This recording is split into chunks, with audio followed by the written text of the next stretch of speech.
আমরা চাই আপনারা ক্রিকেট বোর্ড থেকে শুরু করে বাংলাদেশ ফুটবল ফেডারেশন অন্যান্য ফেডারেশনগুলি কোন কর্মকর্তাই কিন্তু আপনারা নাই। কেন জানেন? কারণ আপনারা সকলেই দুর্নীতিগ্রস্ত। যদি দুর্নীতি না করতেন স্পষ্ট রাজনৈতিক জায়গা না, যদি আপনারা দুর্নীতি না করতেন তাহলে আপনারা পালিয়ে যেতেন না। পালিয়ে গিয়েছেন, তার মানে আপনারা সকলেই দুর্নীতি করেছেন এবং দুর্নীতিগ্রস্ত। এবং আপনাদেরকে দৃঢ়ভাবে বলতে চাই, আপনারা যেই হন না কেন, আপনাদের দুর্নীতি প্রমাণিত হলে আপনাদেরকে সকলকে বিচারের আওতায় আনা হবে এবং আপনাদেরকে বিচার করা হবে আপনাদের।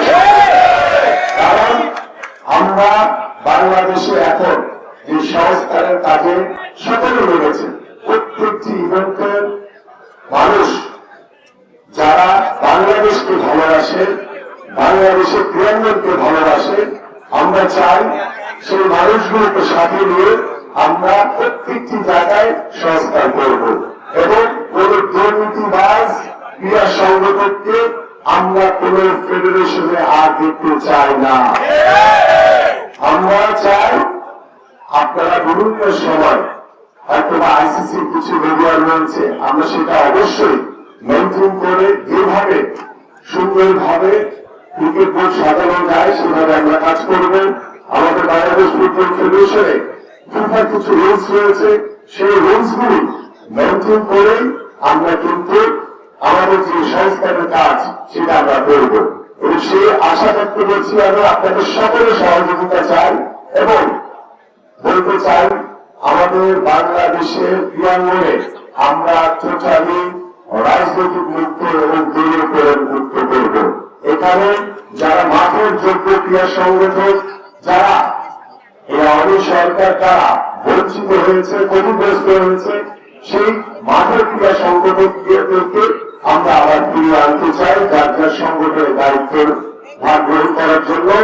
এবং আমি আমাদের যে ক্রীড়া উপদেষ্টা রয়েছেন তার কাছে অনুরোধ করব যে আপনি বাংলাদেশের সকল ফেডারেশনগুলির সাথে বসেন, আপনি বাংলাদেশের সকল ক্রীড়া সাংবাদিক যারা রয়েছে তাদের সাথে বসেন, তাদের সাথে বসে আলোচনা করে আপনি সিদ্ধান্ত নেন যে বাংলাদেশের প্রত্যেকটি ফেডারেশনগুলিতে যে সংস্কার প্রয়োজন এবং সেই সংস্কারটা কিভাবে করবেন আপনি সকলের সাথে বসে আলোচনা করে পরামর্শ নিয়ে আপনি সেই কাজগুলি অতি দ্রুত সময়ের ভিতরে শুরু করবেন, এটা আমরা আশা করছি আপনার কাছ থেকে। এবং আমাদের যে জেলা বিভাগীয় যে ক্রীড়া সংস্থাগুলো রয়েছে আমরা সেগুলোতে সংস্কার করতে হবে। কারণ প্রত্যেকটি জায়গাতেই আওয়ামী স্বৈরাচারী প্রকার তারা বসে আছে। বাংলাদেশ থেকে স্বৈরাচার মুক্ত করতে হবে বাংলাদেশকে। রয়েছে এদের সকলকে বাতিল করতে হবে, তারা নিজেদের পদক্ষেপ করবেন আমি আশা করি। এবং আমি স্পেশালি বলতে চাই যে cricket board, Bangladesh football federation যারা আপনারা এখনো চেয়ারে বসে আছেন বা চেয়ারে বসে থাকার স্বপ্ন দেখছেন, আপনারা পুরা স্বপ্ন দেখছেন। আপনাদের আমি আশা করবো যে আপনারা স্বেচ্ছায় পদক্ষেপ করবেন এবং স্বেচ্ছায় পদক্ষেপ করে আপনারা বাংলাদেশের স্পোর্টস এগিয়ে নিয়ে যাওয়ার জন্য যে সহযোগিতা দরকার সেইভাবে আপনারা আমাদেরকে সহযোগিতা করবেন।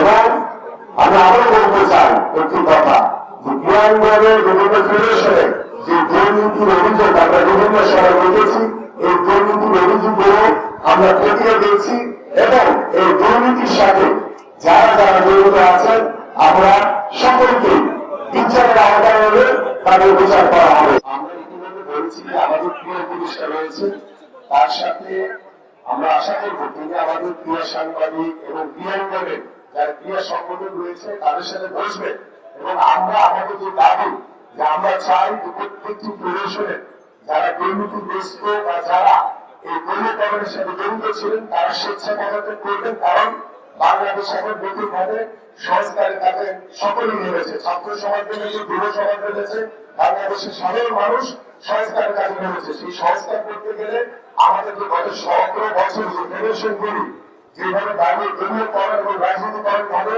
তারা বসেছিল তাদেরকে অবশ্যই স্বেচ্ছায় পদক্ষেপ করে তারা ভবিষ্যতে বাংলাদেশের স্পোর্টসকে এগিয়ে নিয়ে যাওয়ার জন্য সহযোগিতা করবেন এবং যারা যোগ্য এবং যারা নিরপেক্ষ সেই ধরনের সংগঠনকে আমরা প্রত্যেকটি ফেডারেশনে দেখতে চাই।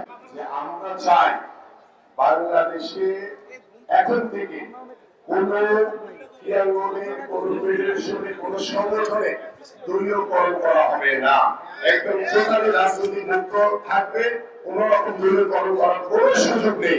এবং আমরা চাই যারা মাঠের সংগঠক, যারা মাঠে বঞ্চিত হয়েছে, যারা কাজ করেছে, সেই লোকগুলোকে দিয়ে আমরা প্রত্যেকটি ফেডারেশন সাজাবো।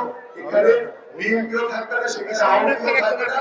যারা যোগ্য প্রত্যেকটি কোন বিশেষ কোন দলকে স্পেসিফিক ভাবে সুবিধা দেওয়ার জন্য কোনো ইন্টেনশন বা কোনো সুবিধা দেওয়ার সুযোগ আমাদের হাতে না। এবং আমরা চাই যে যারা স্বচ্ছ, যারা পরিচ্ছন্ন, সেই ধরনের লোকগুলোকে অবশ্যই আমরা কাজে লাগাতে চাই। এবং পাশাপাশি আমাদের যে প্রিয় উপদেষ্টা রয়েছে তার সাথে বসে কথা বলে তাকে নিয়ে সমন্বয় করে আমরা সঠিক কাজটি সঠিক লোকটিকে দায়িত্বটা দিতে চাই। ধন্যবাদ।